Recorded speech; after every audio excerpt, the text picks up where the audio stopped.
Listen to the community. Listen to the community. Listen to the community. In the area, there's proposal for a lot of lovely old trees to be removed. There's, I think, a real possibility of shadowing of properties and blocking of breezes, and also this is a heritage property, and the house up there is one of the oldest buildings in the district, and with large buildings in front of it, I don't think anyone will be able to see it in future. So there's a lot of concerns. Where is it at before council at the moment? It's at an early stage where the application has been lodged and council's requested information from the developer. An information request has been sent out, and the developer's got to comply with that before it can go any further. Now your concerns are much greater than just this development, aren't they? Yes, the Quirk LNP administration are considering amendments to the city plan which would allow buildings of this scope on old nursing home sites right around the city. And I'm concerned, provided the block of land is 7,000 square metres or larger, then the developer will be able to build 9.5 metres high plus 4 stories on top of that, which makes out 7 stories. And I'm gravely concerned about the same reason that people here are going to be affected, then people across the city could be affected as well. So will you be voting against that? Yes, we will. We've already dealt with it when it came before council and looked at it, and we said no, look, that's too high. At 7,000 square metres sounds a lot of land, but a lot of these old nursing home sites are way above that. This one, for example, is over 3.5 hectares, so it's well and truly within the guidelines. In my ward up at Wynnum North, there's Nazareth House, which is 10 hectares in area, so I'm sure across the city there'll be a lot of places that are possibly affected by what's being proposed. Do you think that's weird, a week after they've banned the building of townhouses? There's a real contradiction. The Quirk LNP administration, at one stage they come out and say they're going to ban townhouses in single dwelling areas, and now they're saying, oh well, we'll allow 7 stories in single dwelling areas too. So I mean, the left hand doesn't seem to know what the right hand's doing. Absolutely. And why are you... There's no hiding it. We've got an ageing population. Yep. We're going to need more places for people to live when they're older. Yep.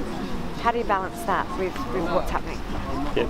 Well, we think it's reasonable for surrounding districts. So for example, the basic thrust of the amendments is to go 2 stories higher than surrounding areas. Now that may be a matter that's of debate as well, but this proposal is to go 4 stories higher, and we think that's just too much.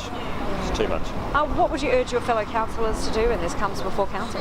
Look, I think the Quirk LNP, the administration as a whole, should be writing to people who live in areas close to old nursing homes and saying, look, if these amendments come through, we're going to allow 7-storey buildings across the road, and I'm sure they'll get quite a reaction for that. A lot of people will be opposed to it.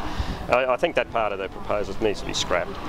Yeah. The other thing that is happening as part of the amendments is they're going to allow commercial development on these properties as well. So up to 800 square metres is going to be allowed for commercial developments, for things like for shops, for childcare centres, for food and drink outlets, and for clubs. And so it's quite a bit of commercial development. I don't think those sort of commercial developments would be viable if they're just relying on the people living on site. I think they'll attract a lot of people from other areas. If they're going to be viable, they'll need to attract people from around the district, and that'll mean extra traffic, people coming to and from, and it could mean noise as well. Food and drink outlets, which will have liquor licences as well. I mean, it's a big step as well, allowing commercial development. I don't think that's appropriate either. No high rise! No high rise! No high rise! Community, and that's what they're going to do to all of Brisbane. We support the Mayor, we support the Council, and it doesn't matter who's in power, it's irrelevant. We support looking after the aged, but aged care needs to be looked at as aged care, and this is what this facility is. And we want to see more of it because our population here needs it. We don't need high-rise in this area. So if they decided to take it down a few stories, would that be acceptable? Well, if it's going to be aged care and it's going to be exactly what is here, you've got to remember one other thing. The council had a guy for 11 years employed as their heritage, advising the council what to do. His job was to make sure that the whole city was balanced. For 11 years he opposed any high rise. In reports it said the highest building on site needs to be below the house. So when that occurred, everybody embraced it, including the council, the government. Now that guy's left council, set up a private company, written a new report and said it's great, knock all the trees down. So the guy's just become commercialised and he's forgotten his principles. Do you worry what will happen to the area if this gets approved? Yeah, it's going to be a major issue. You're going to see people leave, but the most important issue is the aged population will be kicked out of the area. They'll have to go to other locations because they will not be able to afford to come in here. And it's complete rubbish if the Anglican Church wants to tell the community that they can afford to come in here and they'll be looked after. Why are they marketing today to areas like Barton, Hamilton, and why are people coming down here inspecting the place every week? They're driving in Mercedes and other expensive cars, which is great, looking at the potential. Will it still remain an Anglican church? How would you know? They can sell this, and there's rumours that they will.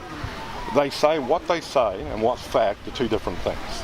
And if they had have engaged with the community and spoken before the application, they would have got the feeling of the community, and this is what they need to do to all of Brisbane. Yeah. So what would you say to the Lord Mayor today? Well, I'm actually seeing the Lord Mayor in a few days, and we're going to present to him alternatives.